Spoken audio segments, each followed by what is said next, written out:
बच्चों, आज हम पढ़ रहे हैं कक्षा 8 की प्रज्ञा के अनिवार्य संस्कृत खंड का षष्ठ पाठ प्रभात सौंदर्यम कविता है। इस कविता का हिंदी अनुवाद आज हम करने वाले हैं। कक्षा 8 की हिंदी पाठ्य पुस्तक से षष्ठ पाठ प्रभात सौंदर्यम। प्रभात अर्थात सवेरे का, सौंदर्यम अर्थात सुंदरता, अर्थात सुबह सुबह की जो सुंदरता होती है उसका वर्णन किया गया है इस कविता में। चलिए इस कविता को पढ़ते हैं और इसका हिंदी अनुवाद जानते हैं। उदयति मिहिरो विलदति तिमिरो भुवनम कथम विरामम प्रचलति चतुरो मधुकर निकरो गुंजति कथम विरामम। एक एक शब्द का अर्थ समझेंगे। उदयति अर्थात उदित हो रहा है या निकल रहा है। मिहिरो अर्थात सूर्य, सूर्य उदित हो रहा है क्योंकि प्रभात का समय है, सुबह का समय है, तो सूर्य उदित हो रहा है। विलदति अर्थात होता है छंट रहा है या दूर हो रहा है। तिमिरो अर्थात अंधकार, अंधकार दूर हो रहा है। और भुवनम अर्थात संसार में, कथम अर्थात किस प्रकार का, अभिरामम अर्थात सुंदरता, संसार किस प्रकार की सुंदरता फैल रही है, अर्थात संसार कितना सुंदर लग रहा है। कब? जब सूर्य उदित हो रहा है और अंधकार छट रहा है, दूर हो रहा है, तो यह संसार कितना सुंदर लग रहा है। और प्रचरति चतुरो मधुकर निकरो, निकरो का अर्थ होता है बच्चों समूह, मधुकर अर्थात भंवरों का, और जो भंवरों का समूह है, चंचल भंवरों का। प्रचरित चतुरो अर्थात चंचल भंवरों का समूह। गुंजति अर्थात गुंजायमान कर रहा है, गूंज रहा है। कथम विरामम अर्थात चारों ओर, कथम विरामम चारों ओर, निरंतर, अविरामम अर्थात निरंतर, लगातार। जो भंवरों का समूह है वह निरंतर गूंज रहा है। सूर्य उदित हो रहा है, अंधकार छट रहा है और संसार कितना सुंदर लग रहा है। और चंचल भंवरों का समूह निरंतर घूमते हुए गूंज रहा है। तो बच्चों, ये हमारे कविता की पहले स्टैंजा का अर्थ रहा, जैसा कि आपको चित्र में भी दिखाई दे रहा है। फिर से समझ लेते हैं एक बार इसे। उदयति मिहिरो विलदति तिमिरो भुवनम कथम विरामम प्रचरति चतुरो मधुकर निकरो गुंजति कथम विरामम। सूर्य उदित हो रहा है और अंधकार छट रहा है। भुवनम कथम विरामम, संसार कितना सुंदर लग रहा है।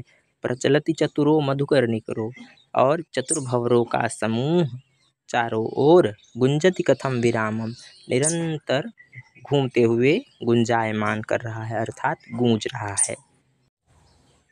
आगे चलेंगे बच्चों। हमारी कविता का दूसरा स्टैंजा है। विकसति कमलम विलसति सलिलम पवनो वहति सलीलम दिशि दिशि धावति कूजति नित्यति खगकुलम अतिशय लोलम। विकसति अर्थात विकसित होता है, कमलम अर्थात कमल, विकसित होना अर्थात बच्चों खिलना। कमल जो होते हैं खिलते आते हैं, अर्थात सूर्य के प्रकाश पड़ने पर कमल खिल रहे हैं। तो बताया जाता है कि विकसति कमलम अर्थात कमल खिल रहे हैं। विलसति सलिलम, सलिल कहते हैं जल को, जल विलसित अर्थात स्वच्छ और अच्छा लग रहा है, अर्थात जल भी विलास से युक्त, आनंद से युक्त अच्छा लग रहा है। पवनो वहति सलीलम, और पवन जो है वहति अर्थात बहता है, सलीलम अर्थात धीरे धीरे, वायु भी धीरे धीरे बह रही है। दिशि दिशि धावत कूजति नित्यति, दिशि दिशि अर्थात सभी दिशाओं में, ठीक, दिशि दिशि धावत, दिशि दिशा में, सभी जगहों पर, धावती अर्थात दौड़ रही हैं, कूजती अर्थात अपनी ध्वनि से जो है अपनी ध्वनि कर रही हैं, अर्थात कूज रही हैं, अर्थात जो है बोल रही हैं। नित्यति और नित्य कर रही हैं। खग कुलम अतिशय लोलम, खग अर्थात पक्षियों का, कुलम अर्थात समूह, अतिशय यानी अत्यंत ही, लोलम अर्थात सुंदर, अत्यंत ही सुंदर पक्षियों का समूह सभी दिशाओं में, चारों दिशाओं में दौड़ रहा है, बोल रहा है और नाच रहा है। फिर समझते हैं बच्चों इसका अर्थ। विकसति कमलम विलसति सलिलम पवनो वहति सलीलम दिशि दिशि धावति कूजति नित्यति खगकुल अतिशय लोलम। कमल विकसित हो रहे हैं, अर्थात कमल खिल रहे हैं। और विलसति सलिलम, स्वच्छ जल जो है, जल भी स्वच्छ और अच्छा लग रहा है। पवनो वहति सलीलम, हवा भी मंद मंद अर्थात शीतल हवा चल रही है। दिशि दिशि धावति कूजति नित्यति खगकुलम अतिशय लोलम, और चारों दिशाओं में पक्षियों का समूह दौड़ रहा है, बोल रहा है और नृत्य कर रहा है, जो बहुत ही सुंदर लग रहा है। तो बच्चों हम अपनी कविता के तीसरे स्टैंजा को पढ़ते हैं। शिरसि तरुणां रविकिरणानां खेलति रुचिररुणाभाम् उपरिदलानां हिमकणिकानां का अपि हृदयहर शोभा। स्टैंजा नंबर 3 में कहते हैं शिरसि तरुणां रविकिरणानां, अर्थात शिरसि अर्थात शीर्ष पर, ऊपर कह सकते हैं हम।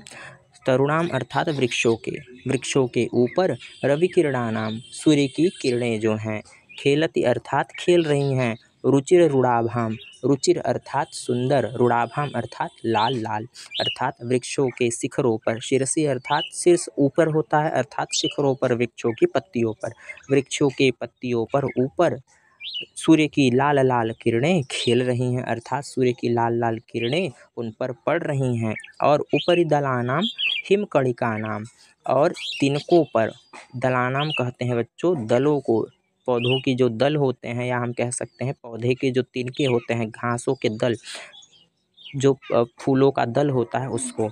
ऊपरी दलानाम हिमकणिकानाम, और तिनकों के ऊपर हिमकणिकानाम, ओस के रूप में, हिम यहाँ जो है बच्चों ओस के लिए प्रयोग किया गया है, ओस के कण जो है पड़े हुए हैं। का अपि हर हृदय हर शोभा, अर्थात जो तिनकों के ऊपर ओस की बूंदें पड़ी हैं, ओस की शोभा है, वह हृदय को हर ले रही है, उसकी शोभा हृदय को जो है मोहित कर ले रही है। अर्थात तिनकों पर पड़े हुए ओस की बूंदें जो है हृदय की उनकी शोभा हृदय को अच्छी लग रही है।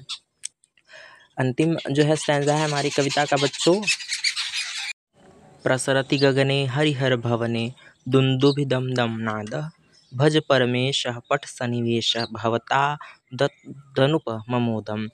प्रसरति अर्थात फैल रहा है, गगने अर्थात आकाश में, हरिहर, हरि कहते हैं विष्णु जी को, हर कहते हैं शिव जी को, भवने अर्थात मंदिर में, आकाश में और शिव और विष्णु के मंदिर में क्या फैल रहा है, दुन्दुभि दमदम, दुन्दुभि कहते हैं बच्चों नगाड़े को, दमदम अर्थात दमदम, नाद अर्थात ध्वनि, नगाड़े की दमदम ध्वनि आकाश में विष्णु व शिव जी के मंदिर में फैल रहा है, अर्थात नगाड़े की ध्वनि सब जगह फैल रही है।